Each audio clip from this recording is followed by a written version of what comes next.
What's up, guys? Welcome to episode 1 of the Claw and the King podcast. Basically, we don't really know what we're doing with this show. We just want to talk some shit about NBA. So hopefully you guys like it. So to start it off, for the first thing we're going to be talking about is a way too early season prediction for the end of year awards. So I guess, Zeeps, you want to start off with six man? Six man. Well, I think it's a very difficult one to do because my personal favorite, Lou Will, is absolute ass at the moment. Terrible. Atrocious. He's awful. Yeah, lemon pepper Lou. So usually the six man comes from a team with a good record. So I could go for maybe a Charlotte. I think Lamelo could win Rookie of the Year and Six Man of the Year. I think that's a real possibility. But I've gone with Dragic for this one. I think he's averaging 14 points per game, solid assist numbers, really solid efficiency with 46% from the field. I just think that no one else is really it's going to be really hard to decipher this early on in the season because Montrez, he's looked okay, but with the Clippers, he was had much more production with the Clippers. Players like Luke Kennard, I thought would be better for my own Clippers, but I wonder why he's bad. And again, I penciled in Dennis Schroeder originally, but then it turns out he's starting the entire season, so I can't pick him because he was going to be my obvious pick. But I think Dragic is a smart one. What about you, Oski? All right, so I've gone with a bit of an outsider pick. I've gone with my guy Carmelo Anthony. Oh no! Go Carmelo. I think if Melo can just average 15 points per game, he's got it in the bag because everyone's going to suck his dick. The media love him. Like, if this guy just plays half decently, they're going to give him six man. Plays no defense, horrendous at passing, turns the ball over way too much, can only hit about a turnaround 15-footer. That's about it. He's really inefficient from three. He's a good scorer, but he can't defend, can't pass, can't do anything else. And are the Blazers really going to be that good? I think in my seeding predictions, I ranked them reasonably high, but I don't know. I think it's a lock. If whatever the odds are, they're probably like 50 to 1. Like, chuck $1,000 on that, I reckon. Chuck $1,000. That'll set up the rest of your life. No one has said that since 2012. Okay, he's been declining since the Knicks days. So I think you've obviously picked it because you like the player and he once was great, now he's shit. But I just think Dragic is a much better pick. Yeah, I think if you're going to go for a realistic pick, I think Karis LeVert, if he's coming off the bench, is a good pick, or someone like Jordan Clarkson, who's basically guaranteed to just score every game. But my heart's with Melo, so that's where I'm going. It's a risky business, that. So, okay, move on to most improved player. What you got for that? I've written down a couple of names because I've been unbelievably surprised by a couple of people. Randall was my initial thought because he started off unbelievably hot. He has. But I'm also thinking in the back of my head, the Knicks, surely they're going to tank. Surely they're going to go back down to the pits of mediocrity. Yes. I just think that Randall, I initially picked him and then I've wrote a couple of names down and I thought, you know what? I don't think he can win it. I think he's going to dip with the Knicks form. Now, Jeremy Grant, on the other hand, for the Detroit Pistons, the Pistons suck, but they're competitive in a lot of games. If you watch the Pistons games, they're in really close games every single time they play against the Celtics. They were really close. So him getting 24 points per game, Jeremy Grant going from the Chicken Nuggets to the Pistons averaging 24 points per game, I think that's a really good pick. Christian Wood, another player. I think he's a really realistic pick because I think the Rockets will be a lot better than the Pistons and the Knicks. So I think he'll be a lot more in consideration. And he had a 10-game stretch last season where he was unbelievable. And the rest, he was just a G League player. So him averaging 23 and 10 so far. I've named 3 names there. But I'm going to stick To Christian Wood. I'm going to go to Christian Wood because Okay. I think the Knicks and Pistons suck ass right now. Well, we were thinking along similar lines for this one because Christian Wood was in my top 3 as well. I just feel like I don't actually know if Christian Wood is the most improved player because I think the Rockets system like really suits him with Harden and Wall. He's going to have a lot of attention on the guards, and I think he just didn't even have really an opportunity in Detroit or at any other team. So this is the first time we've actually got to see him play properly. So I don't know if he really is the most improved. I also had Markelle Fultz. He started the season really strongly.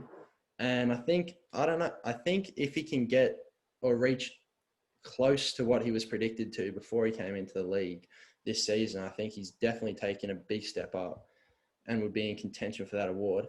And then obviously the guy that I have picked to win it is actually Kyle Kuzma. Kyle Kuzma.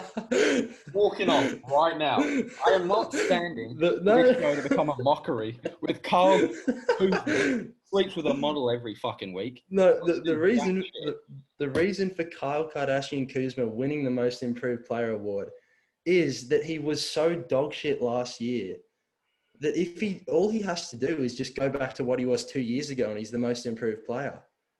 And from what I've seen at the start of the season, his shot's looking better. He looks like he knows what he's doing, cutting to the basket with Gasol. How about we go back to Darren Williams 10 years ago and Michael Jordan 20 years ago? I mean, what kind of argument is that? He's been on the decline for the past 2 years, really since LeBron got there, because before LeBron got there was absolutely nobody that could score on that team. You had the number 2 pick every year. You were absolute ass. And Kyle Kuzma was the only one that could formulate a bucket. Yeah. And all he has to do is just go back to that, and then he's got the most improved player. That's a horrendous pick. When you have Jeremy Grant averaging 24 points per game, Randall, I ripped on Randall on the beginning. I said maybe that was a bit too premature. He's averaging basically a triple-double. Yeah, but... On the Knicks. Yeah, it's on the Knicks, so it doesn't count. Okay. What's Kuzma averaging then? What's he averaging? Well, was it 12 points? Wow. Something like that. I'm gonna look up what he's averaging. But all right, while I do that, mate, go for your defensive player pick. And if we don't have the same pick for this, you're cancelled, all right? Because there's only one option for this. I agree. There's only one option for this. Okay. And it's the title of the podcast, Kawhi Leonard. The man is averaging 2 steals a game. I watch every single Clippers game. He is an immense defender. I could have put Paul George up on this list. He's been much improved in my opinion. Last year, Paul George was getting ran by like a turnstile. I mean, he was just unbelievably bad on-ball defensively. He was good in the passing lanes, but he was really bad, especially in the bubble. Kawhi Leonard is an unbelievable defender. I think he'll win it again. Look, he's not going to get the block numbers, so this is more of an anticipation of record more than anything. I think Kawhi Leonard will have an outstanding season, and I think the Clippers will probably hang around that second seed. And I think he'll win it. You know, that's maybe a bit of bias, but that's just a lot of bias. I feel that energy from Kawhi. He's going to win it. So me coming from an unbiased perspective, I've actually gone with Anthony Davis to win it. I'm biased. You're extremely unbiased. Hang on a second. Who was your sixth man of the year pick? Melo. Okay. So you've got Melo, your favorite player of all time, as one of your picks. You've got Kuzma, a Laker player, as your other pick. Yeah. And now you've got Anthony Davis as your other pick. Seems like this is the most unbiased show in the world, eh? Anthony Davis, though, is going to win it undoubtedly. He was robbed last year. Giannis is a trash bag, the most overrated player in the league. AD is the only player in the league that can guard 1 to 5 effectively.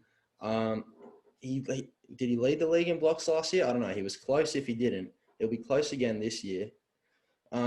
He's just, I don't know. He's just going to win it. I mean, Giannis is going to be in there because the media suck his dick and they always want him to win. I think Ben Simmons also could be in there. I think he's got some of the best hands in the league, and he can guard 1 to 4. I don't think he can guard 5, but I mean 1 to 4 is still pretty good. But yeah, I don't see Kawhi or PG winning it because, I mean, Kawhi misses every third game and PG is just not it. I mean, look, to be fair, Anthony Davis is a very good defensive player. But I just think that I don't think he'll win. Like, it's just that he doesn't get the recognition as an on-ball defender. Kawhi Leonard is known throughout the league, throughout fans of the NBA, as the most elite of elite on-ball defenders. Anthony Davis isn't known as that. He's known as a good shot blocker, really good shot blocker. And that's about it. I think he's a contender for it. I'm not going to lie to you and say he's not a contender for it, even though there is a lot of bias with your statements. However, I do think that Kawhi Leonard has more of a shot of winning it. Well, because it's not based. I mean, if it was the whole season, including the playoffs, obviously I'm not going to pick Kawhi Leonard because the Clippers will always find a way to break my heart. But I just think that he has a big chance. Now, I think it's too early into the season. Really, this is why it's early season awards. But I think that the stats are going to be quite jumpy for the next couple games and the next couple weeks, and they'll kind of mellow out and come back into normality towards the middle of the season. But I do think that Kawhi Leonard's numbers... Kawhi's going to have 7 turnovers a game. Okay, but he's still a elite defensive player. That has nothing to do with defense. I just think that Kawhi Leonard is a beast of an on-ball defender. I think his shot blocking, his rebounding numbers, I think will improve. Because I think he's playing more of the 4 now. He's playing more of the 3 last year. I think he'll play more of the 4. Okay, sure. All right. Okay, so we'll move on to Rookie of the Year. What do you got for that? Rookie. I've got 3 names. 3. I've got 3 as well, and they're probably the same 3 names, but sure. Yeah. Obviously, Lamelo is the one that jumps out to you, but his team's record might hinder him. So I'm not too sure. Wiseman, I put on there as well, because I do think the Warriors... I watched the Clippers-Warriors game today. They look like a good team. I think they're actually very underrated in terms of that they can make the play. A lot of people don't think they can make the playoffs. I think they can, and I think Wiseman has looked really impressive so far. And Halliburton is another one that I put on there. Okay, yeah. Now, that may be a bit out of left field because not many people give a shit about the Kings because of the Kings, but I think that Halliburton has looked really good. He's averaging, I think, 10 a game, which is solid. Anthony Edwards is averaging about 13, which is a top for the rookies at the moment. But I do think that Halliburton is probably higher than Edwards, in my opinion, because, I don't know, something about the Timberwolves, I think general media and fans, they just have a disliking towards the Timberwolves because they just always get the number 1 pick. They always just get all this young talent. They always just seem to stick around mediocrity. And I don't think he'll win it. And he could, but in my opinion, top 3, Halliburton, Lamelo, Wiseman. I'm going to go with Lamelo, simply for the fact that fans, I think, contribute to a large... I'm not too sure about the margins of media and fan voting, but I do think Lamelo is being really impressive, but his team's ass. However, he's a popular guy. I'm sure he'll win it. Yeah, well, I'm going to be honest, I haven't watched many Kings games, so I had Edwards ahead of, what's his name, Halliburton? Tyrese Halliburton, yeah, you should know. Tyrese Halliburton, yep. Haven't even seen him play once, so Edwards is ahead of him. And then, I had Wiseman. I think Wiseman's looked decent with the Warriors. And, they will probably have a better record than the Hornets. So, if that's a factor, he could win it. But I just think LaMelo clearly has the most talent in this class. And, he is going to be an up and down player from what I've seen. He's not going to be the most consistent player. But, I mean, I think he just has the biggest ceiling. And if he can get a consistent jump shot and finish at the rim consistently with his passing game that's already elite, I think he's just easily the best player in this class, plus the most popular by a mile. So, I mean, as long as he performs half decent, I think he's going to win. Yeah, well, my picks, a lot of them have to do with record because I simply feel that 9 out of 10 times that they pick that Yeah. media and fans, they go towards record and popular teams over smaller franchises and losing franchises. So I have picked Lamelo because I think his stats, and obviously I do think all-around game, apart from defense, all-around offensive game is elite. And I think his shooting is a lot better than a lot of people anticipated. I think if you listen to ESPN, they would have said he's the most dog shit shooter since Andre Roberson. I mean, but he's shot pretty well in my opinion. He's been inconsistent, but he's shot pretty well. Yeah. So yeah, I've gone with Lamelo simply because I think offensively he's far and above the best player. All right. So, well, we both agreed on that one, so that's a change. All right, we'll finish with the big one, MVP. Well, we'll do coach after. Did you forget about coach? Oh, no, definitely not. I picked the coach for sure. All right. I'll start off with the coach after. Okay. I already know the coach anyway, so. All right, you already know the coach. If you're gonna pick Frank Vogel, you can just fuck off. But we'll go with MVP. I've done a front runners and sleeper picks. Okay. So my front runners are Steph and James Harden. What? They're my front runners. Steph's balling. Apart from today. How is James Harden a front runner? Because he's always a front runner. When has he not been a front runner? This year. He's averaging the most points in the NBA. He's averaging 34 a game. The Rockets are like 3 and 5. Yeah, I know, but I got to put him in the front runner because he's averaging the most points. He always averages the most points. And I think he's always a candidate if nobody else has been a clear and far favorite. Like, as fans in the media try and not vote James Harden because his style of play is the most boring thing in the world. All he does, do a couple through the legs, tries to hook your arm, take free throws. But I think he's always there in case there isn't a standout MVP candidate. I think he always you revert back to because of how high his points per game are and how high his assist numbers are. But I've gone for Steph as well for the front runner. I think that Steph is played. I mean, he just dropped 62, was it? He's unbelievable. And I think he's going to get a lot more touches. Even though Clay's out, he's going to get a lot more touches. And I think the team has improved. Oubre can't shoot for shit for some reason. He was great with the Suns last year, can't shoot. But he's still a really good defender and really good inside scorer, I think. Wiggins, even you can say what you want about him. He can still put up 16 points per game in his sleep. Wiseman, I think, is a good addition. So I think they'll be better than last year. And I think Curry's numbers will be heavily inflated because of Clay's injury. Now, sleepers. I've gone with Tatum and Jokic. Now, Jokic, Tatum and Jokic. I think Jokic is. I know you're going to get pissed. LeBron, Anthony Davis, go suck it in. All right. Jokic, I think might even average a triple-double this year. But I think because he plays for the Chicken Nuggets, that people don't really hear about him as much. I mean, obviously he's a big name, but if he played for the Lakers, he'd be a lot bigger of a name.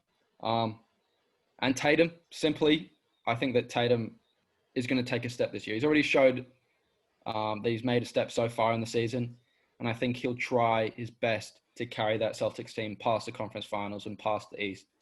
So I think, but overall, it's a tough one to pick, to be honest, because obviously it's very early, but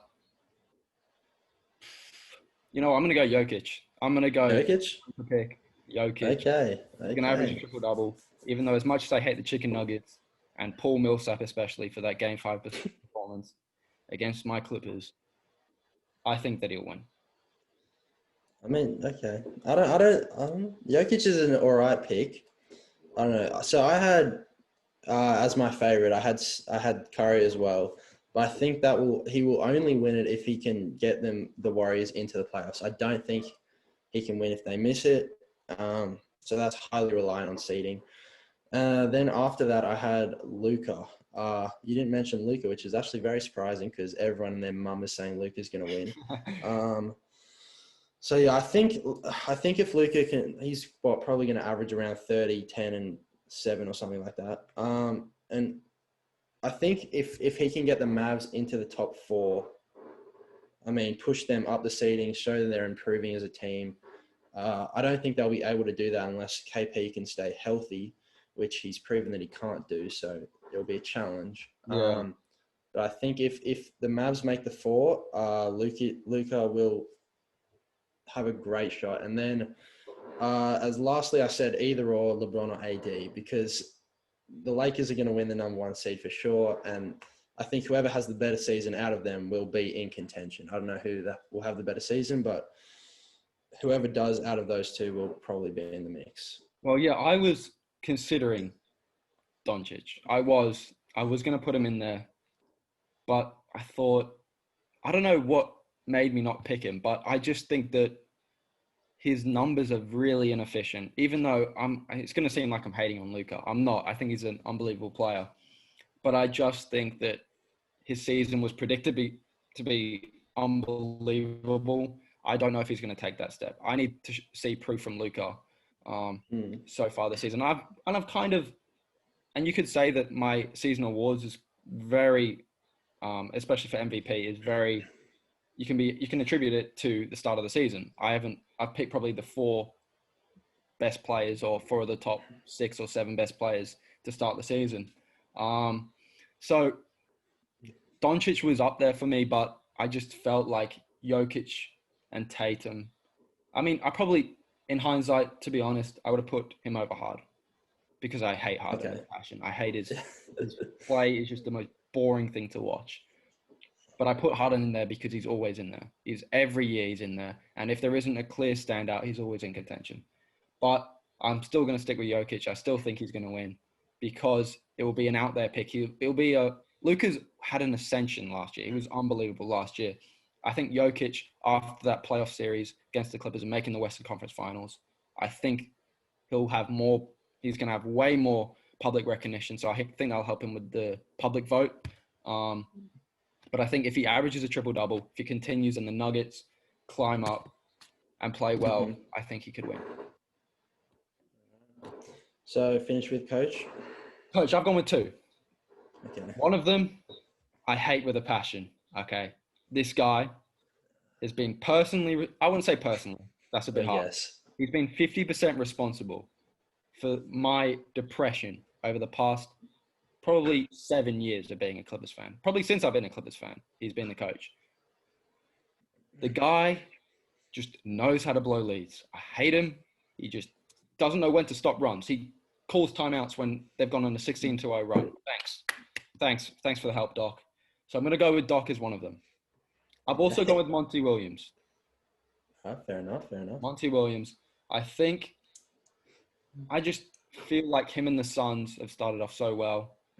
And I think Chris Paul, as much as I didn't agree with paying Chris Paul, I was actually one of the only people I talked to about this, that Chris Paul, I think we should have gone for that contract. I think $44 million for Chris Paul, even though he's great, was a lot of money for his age.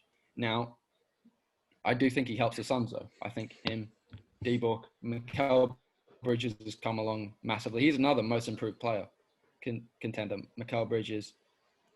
I do think that the Suns are going to be as better than probably expected at the start of the season. I don't think they'll be as high as they are now in the 2nd seed, but I think they'll be probably 6. Well, actually, I picked them. Actually, looking at my seedings right now, I've picked them a bit high, going to be honest.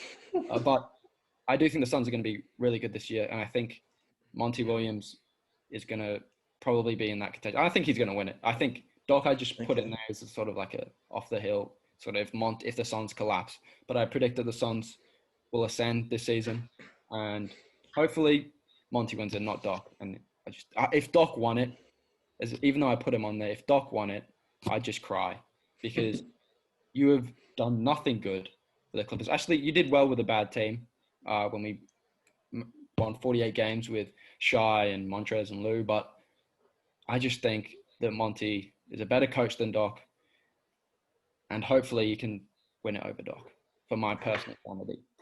Okay. Well, what's your pick? I think. You come off the top of your head. It's not off the top of the head. I thought about this for hours on end, but I've also gone with Doc Rivers because. Oh God.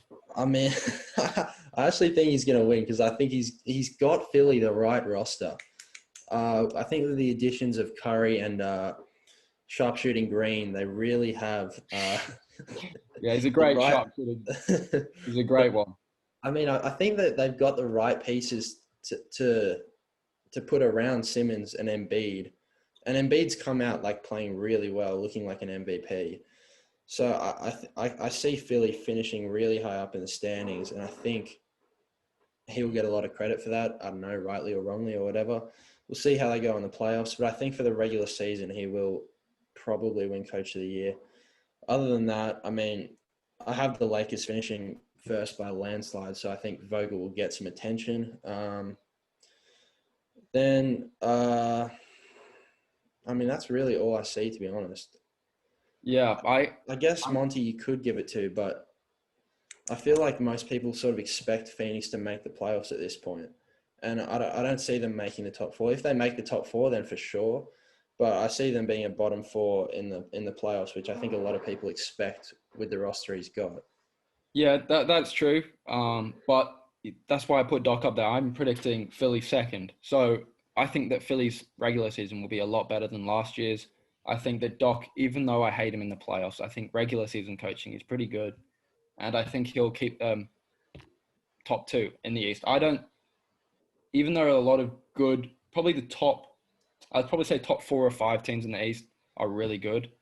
I think he's going to go up to second. I think Ben Simmons is playing well, even though he's the least improved player of all time. You've got Joel playing well. You've got Tobias Harris playing well. I think that it's going to be between him and Monty, if I'm honest. I think Frank Vogel, like everyone knows that's LeBron's team. He's le GM, according to Chris Move. He's le GM, le coach. He's le everything, okay? Frank Vogel doesn't do a damn thing. And I'm going to hurt you, Oski, obviously. But I think that Frank Vogel, maybe rightly or wrongly, doesn't get the attention he deserves. So I think between Monty and Doc, because the Suns have been atrocious for years. And I think finally with some playoff success, I mean, it doesn't account for the playoffs, but if he gets a decently high seed in the West, I think it'll be Monty. No love for Ty Lue? Well, there's mixed emotions with Ty Lue. I think he's got very, very similar to Doc in the fact that he doesn't know where to call a timeout. I'm like, I'm doing this when teams are on runs, I'm like, Ty, call a fucking timeout already. But I do think he's got championship pedigree. But again, I've got mixed feelings on it because I don't know if that's LeBron's work or if that's Ty Lue helping. I mean, LeBron is just an unbelievable player at leading and galvanizing a group. So I don't know if that's Ty Lue. Now, you could say the same about Frank Vogel. I mean, the guy coached the Magic, who were absolutely dog shit under him. He did coach the Pacers when they were pretty good, but I think that Ty Lue's undecided. I'm torn on Ty. I hope he does well. If he chokes another lead, I don't think I'll be able to malfunction anymore. But hopefully he turns out. I mean, hopefully I'm proved wrong with Ty winning Coach of the Year, hopefully. All right. Well, that caps off our early season predictions for end of year awards.